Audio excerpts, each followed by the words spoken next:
Night falls differently on the Great Wall of China. As the last tour buses depart and vendors pack away their tables, a deeper, older silence settles into the stones. The kind of silence shaped by deserts, wind, and centuries of watchfulness. In the moonlight, the wall becomes something more than a monument. It transforms into the spine of an ancient creature, stretching across mountains, valleys, the very fabric of memory itself. The wind whispers through the watchtowers, like an ancient chronicler, carrying the scent of cold dust and forgotten stories. Stones that have witnessed the rise and fall of dynasties catch the moonlight, revealing fissures worn by the footsteps of armies, the dreams of generals, the thunder of conquering hooves. It's easy to see the Great Wall as just a massive barrier. Stone, brick, and rammed earth piled high. But that's not what this documentary is about. The Great Wall is not simply a wall. It's a technological system, an ancient machine, layered with engineering, science, and innovation that most modern visitors never perceive.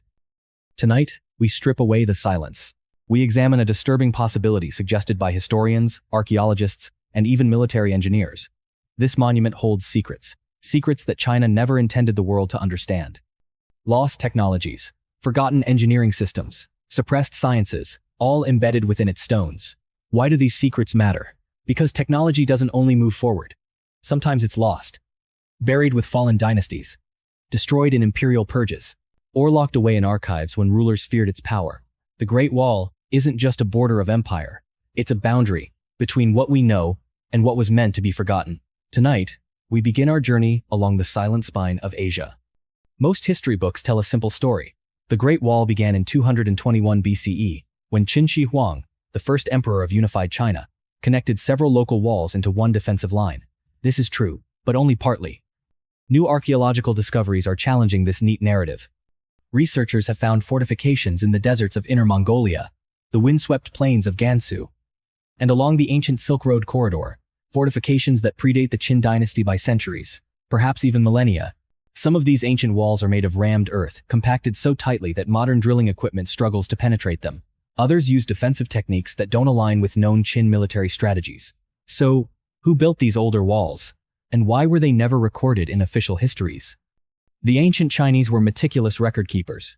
But any ruling dynasty could rewrite history, suppressing the past to shape their political narrative. The Qin dynasty, determined to present themselves as China's first true rulers, had no interest in acknowledging that previous kingdoms had built massive structures before them. Archaeological evidence tells a different story. In Gansu province, sections of earthworks show construction methods associated with the Warring States period, several centuries before Qin unification. In Inner Mongolia, fortifications built with reed layers embedded in compacted earth suggest engineering knowledge from tribes not recorded in Chinese dynastic histories. Radiocarbon dating indicates some wall sections existed during the spring and autumn period, when no single emperor could have conceived of a unified wall. These discoveries upend the official chronology. Qin Shi Huang didn't invent the concept of a Great Wall. He inherited and connected older, forgotten defensive networks, built by different cultures, some Chinese, some foreign, all struggling to survive in an age of unceasing warfare. Why hide this truth? Because acknowledging these early builders contradicts the concept of a unified, linear Chinese civilization. It reveals a messier, more collaborative, multicultural history. Exactly what ancient court historians didn't want to record. The builders nobody credits. When we imagine the Great Wall's construction, we picture endless columns of Qin soldiers and laborers hauling stones up mountains.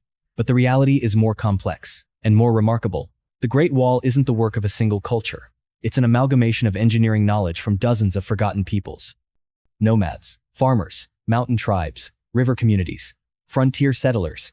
Among these groups were engineers with advanced technical knowledge that would have impressed even the sophisticated societies of ancient China. Engineering anomalies. Some sections of the wall feature technologies that seem impossibly advanced. Mortar compounds with chemical stability difficult to achieve even in modern laboratories. Drainage systems so efficient they haven't eroded after 2,000 years. Construction methods that follow principles we now recognize as seismic-resistant engineering. Perfect geometrical alignments that suggest sophisticated mathematical planning.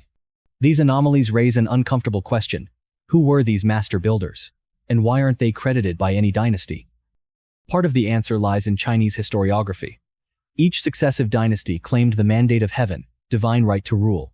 To legitimize this authority, they routinely erased the accomplishments of earlier or rival cultures.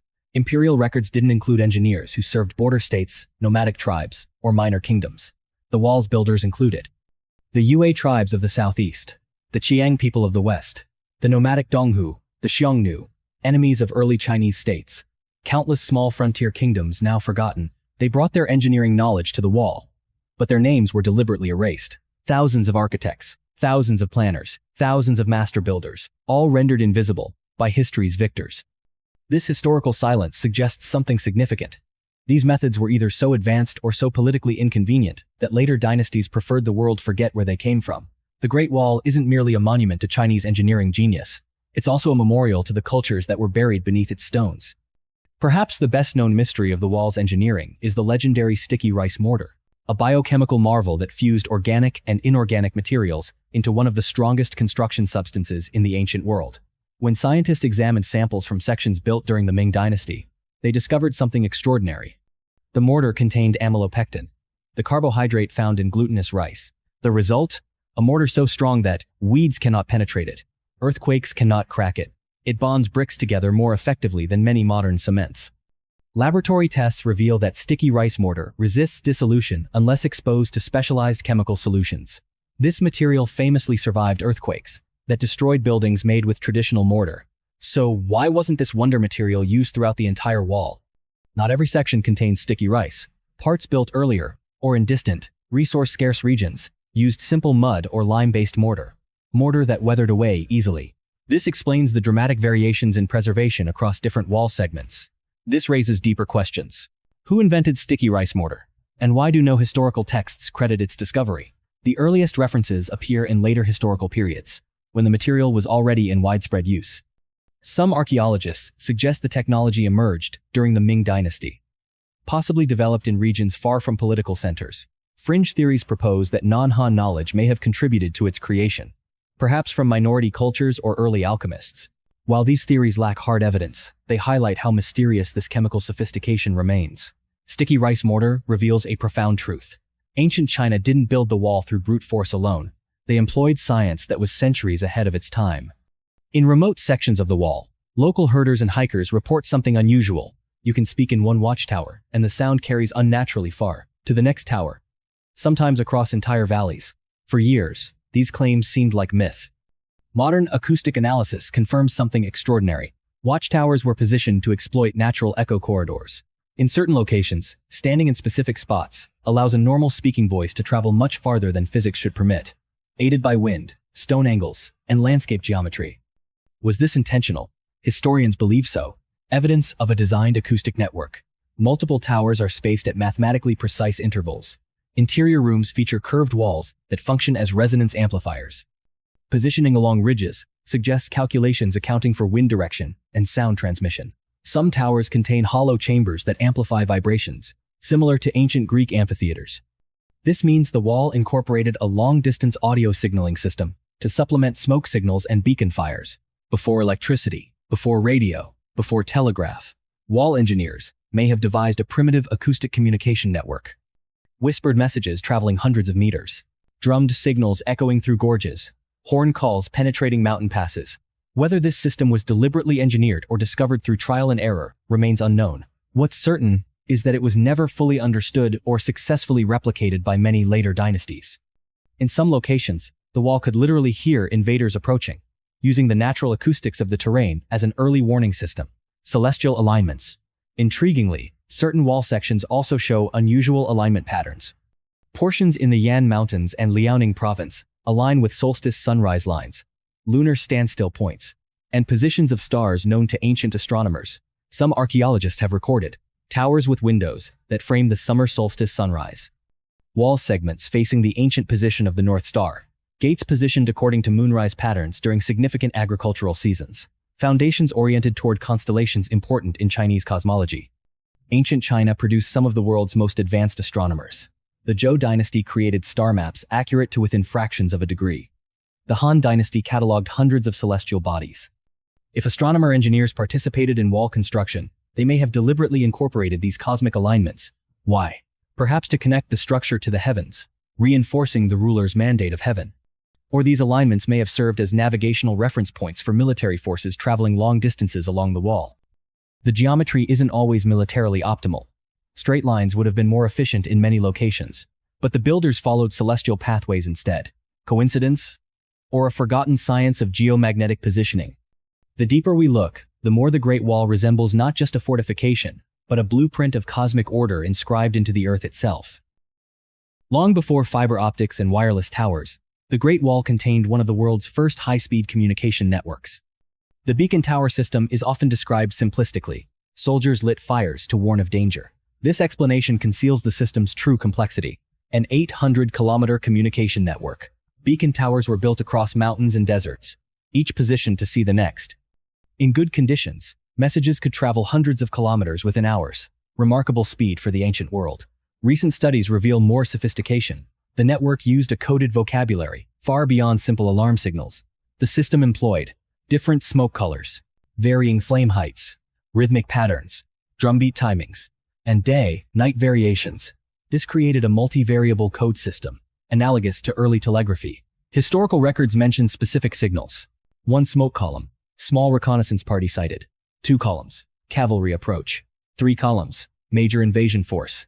Black smoke, armored units. White smoke, infantry only. Combined fire and drumbeat, emergency, reinforcements needed. Some towers even used chemical additives to alter smoke color for complex messages. Ancient origins? In some regions, particularly Ningxia and northern Shaanxi, archaeologists have discovered pre-Qin signaling platforms beneath later beacon towers. These ancient platforms sometimes show architectural designs unrelated to Chinese state buildings. Was China's famous smoke signal system an evolution of an even older system, belonging to forgotten frontier cultures? The beacon system on the wall wasn't just an alarm. It was a primitive form of long-distance data communication, an early internet of light and smoke, fast, reliable, and instrumental in defending one of history's largest empires. Tourists walk the battlements and see the wall's surface. Few realize that beneath their feet lie passages buried so deep in earth that they're older and more mysterious than the stones above. In some sections, underground barracks, emergency escape routes, subterranean storage vaults, and long-distance tunnels connect distant fortresses. These are rarely shown on government maps. Many sites are fenced off, designated archaeologically sensitive. Others are patrolled by security forces that exclude unauthorized access. Recorded underground features. At Jiayuguan Fortress, multi-level underground rooms are believed to have stored weapons, grain, and possibly early explosive materials. In the battling region, collapsed tunnels lead to mountain ridges, built with remarkable engineering precision. On the Liaodong Peninsula, Ming Dynasty records mention hidden underground roads used to move troops rapidly. In northern Shaanxi, local farmers speak of sealed caves, with walls built from bricks matching Great Wall construction. The most controversial claim. Some archaeologists suggest a system of megatunnels, possibly tens of kilometers long, once linked distant outposts along the wall. This would require engineering knowledge far beyond anything described in dynastic records. But why bury these structures? Why hide them from the public? 3 major theories. Military secrecy. Tunnels served as underground supply routes for generals. Revealing them could compromise national security even today. Archaeological instability. Some passages are structurally unsound and dangerous for tourists. Political sensitivity. If tunnels belong to non-Han cultures or predate the Qin dynasty, they contradict official narratives. Governments prefer silence over rewriting history textbooks. Whatever the reason, beneath the wall lies a lost world. A hidden network of chambers and passages built for survival in warfare. When most people think of warfare along the Great Wall, they imagine arrows, swords, and charging horses. But evidence suggests defenders may have employed more sophisticated and controversial methods. At several wall barracks, archaeologists have found residue on arrowheads, spear tips, and clay vessels. Chemical analysis indicates the presence of compounds that could create irritating smoke, noxious fumes, and potentially toxic mixtures of plant and mineral substances. While the concept of ancient chemical warfare may seem outlandish, Chinese military literature from the Warring States period does contain references to mixtures used to blind, disorient, or choke enemies. Historical references. Texts mention 5-venom smoke, a combination of arsenic-based minerals and burning herbs. Blinding dust. Powdered compounds launched from towers. Sulfur-based fires designed to produce eye-searing smoke. Arrowheads found near the wall show traces of what may have been irritant coatings. At one site, clay vessels contain traces of arsenic sulfide compounds, perhaps early chemical grenades. Why the silence? Chinese historiography focused on moral legitimacy. Battles fought through dishonorable means were typically censored to preserve the image of righteous imperial rule, but battlefield reality often differed from official accounts. The empire had to be defended by whatever means available, including methods that would later be buried in scholarly conscience. Important caveat. Evidence remains limited and contested among experts. We cannot definitively prove these were intentional weapons systems rather than exaggerated legends or misidentified materials. The discovery sites are few. Documentation is incomplete, and alternative explanations exist. Whether these unconventional methods were deliberate military innovations or later embellishments remains an open question. What's clear is that the Great Wall's defenders were resourceful, adapting available materials to psychological and tactical advantage. The wall wasn't merely rows of stone. In some sections, it may have been a facility for experimental ancient warfare. For centuries, travelers along the northern frontier reported an eerie phenomenon: ghost fires flashing across the wall at night, igniting without human intervention. Ancient poems describe blue flames emerging from the ground, terrifying frontier soldiers who saw them as supernatural omens. Modern science has reopened this mystery with a chemical explanation: the science behind the myth. Regions of the Great Wall, particularly in Inner Mongolia and sections of Gansu, feature soils rich in phosphorus compounds. When these minerals mix with moisture and oxygen under specific conditions, they can spontaneously combust, creating pale blue flames. Low-temperature combustion, eerie floating flickers, mistaken for spirits. Battlefield geologists have found these compounds particularly concentrated where the wall crosses former lake beds and marsh sediments. These natural deposits would produce haunted fires without human involvement. The critical question: did the engineers know about this phenomenon? Some evidence suggests they might have. Ghost fire hotspots sometimes align precisely with defensive choke points, unlikely to be pure coincidence. A Tang Dynasty military document references self-igniting territories being useful for scaring night raiders. Extra-high observation platforms are common in affected areas, suggesting watchmen deliberately studied these occurrences. Imagine you're an invading force at night. You approach the wall, and suddenly fire springs from the earth. Silent, unnatural, blue, no arrows could achieve what superstition accomplished. Important note: we cannot definitively prove ancient engineers deliberately routed the wall through ghost fire zones.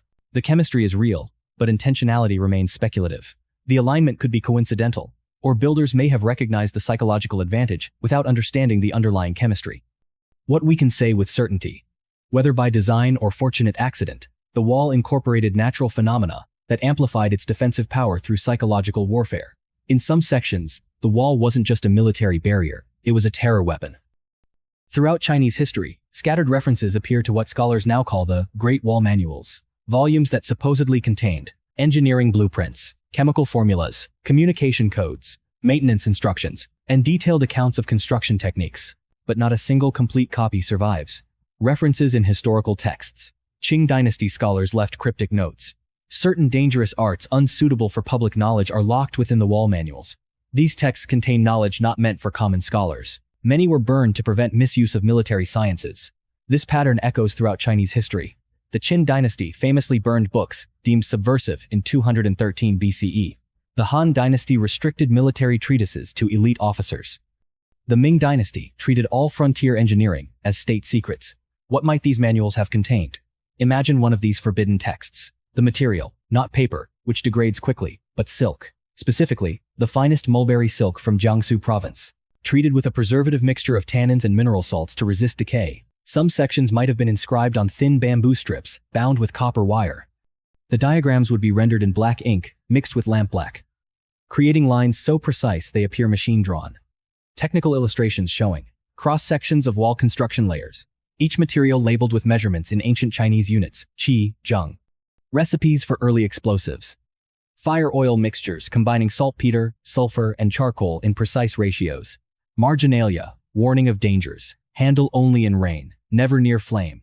Beacon code matrices. Not just simple signals, but a complete visual language. Color combinations, timing sequences, even weather-dependent variations. One margin note reads: in fog, use drum only.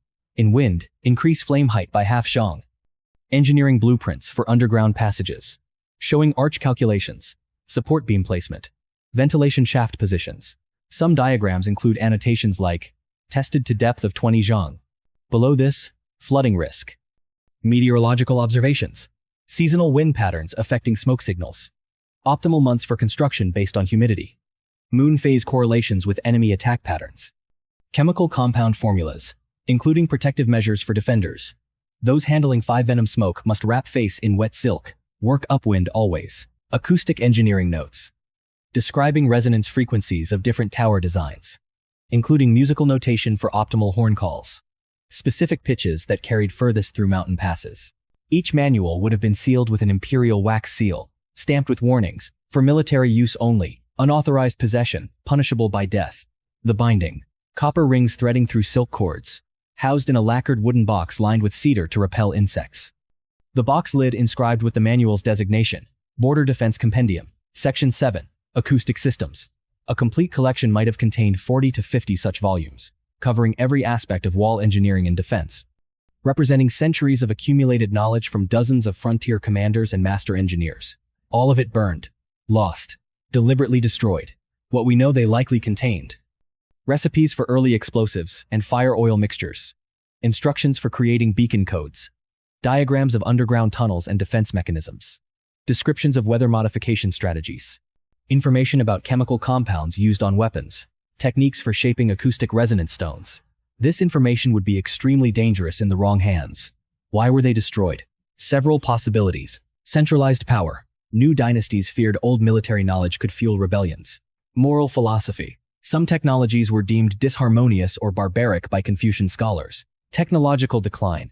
Later administrations couldn't operate these systems and destroyed manuals to hide their incompetence. Foreign threats. If invaders captured these texts, they could exploit the wall's vulnerabilities. The forbidden manuscripts remain one of history's great absences. A silence, suggesting a lost library of ancient science. The sun sets over the Great Wall, casting long shadows across weathered stone. Tourists pack their cameras. Vendors close their stalls. And slowly, the ancient structure returns to silence. But what we see today, this UNESCO monument, this tourist attraction, is just the surface. Beneath our feet, beneath centuries of accumulated earth, lie technologies we're only beginning to understand. The sticky rice mortar that defies modern chemistry. The acoustic systems that carried whispers across mountains. The astronomical alignments that connected earth to sky. The communication networks that spanned empires. Some of these innovations we can explain. Others remain mysteries. And perhaps that's how it should be. Every civilization loses knowledge. The Romans forgot how to make concrete as strong as theirs for over 1,000 years. The Greeks lost the recipe for Greek fire. The builders of Angkor Wat took their hydraulic engineering secrets to their graves. The Great Wall is no different. It's an archive of forgotten genius, written in stone by engineers, whose names we'll never know, built by cultures that were deliberately erased from history, by dynasties that wanted to claim sole credit for Chinese greatness. But the wall remembers what the histories forgot. It remembers the nomadic tribes who contributed defensive strategies, the minority cultures who brought advanced metallurgy, the astronomer priests who encoded cosmic knowledge into its foundations. We've examined the evidence: the mortar that survives earthquakes, the towers that amplify sound, the alignments that track celestial movements, the tunnels that connect distant fortresses. We've explored the controversial possibilities, the unconventional weapons, the ghost fires, the forbidden manuscripts. Some of these mysteries have scientific explanations. Some remain speculation. All of them remind us that history is never as simple as the victors claim. Tonight, as moonlight illuminates these ancient stones, the wall stands patient, not revealing all its secrets. Not yet. Because some mysteries are meant to wait, until we're wise enough to understand them, humble enough to admit what we don't know, and honest enough to acknowledge the forgotten builders who made them possible. The Great Wall has survived emperors, invasions, earthquakes, and revolutions. It has outlasted the dynasties that built it and the historians who tried to control its story. It will survive our ignorance too. And when we're finally ready to listen, really listen, the stones will speak. But for now, beneath the stars and the silence, the wall keeps its secrets. Waiting, watching, remembering.